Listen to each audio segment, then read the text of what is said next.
Hi friends, Varalakshmi వ్రతానికి ఏమేమి కావాలో ఇప్పుడు మా ఇంట్లో నేను ఏమేమి రెడీ చేసుకున్నానో ఒక్కసారి మనం వీడియోలోకి వెళ్ళిపోదామండి.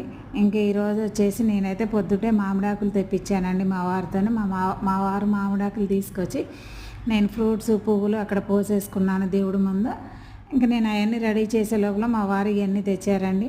చామంతులు, గులాబీలు, మందార పువ్వులు, బంతి పువ్వులు అన్నీ రెడీ చేసుకున్నానండి. అరటిపళ్ళు, ద్రాక్ష, దానిమ్మ, యాపిల్, శారీస్, బ్లౌజ్ పీస్లు, గాజులు, అమ్మవారికి లేసు, రూపు, కలుష్యము, కుందులు, నువ్వుల నూనె, అంబిక, పీటవక్కలు, కుంకుమ, పసుపు, వస్త్రము, ఖర్జూర పళ్ళు, అలాగే శనగలు. అమ్మవారికి అయితే మెయిన్ శనగలు అండి. మనమైతే నానేసిన శనగలు ఇస్తే వాయనానికి చాలా మంచిదండి. అరటిపళ్ళు కూడా తాంబూలం ఇవ్వాలండి. 2 పీటవక్కలు పెట్టి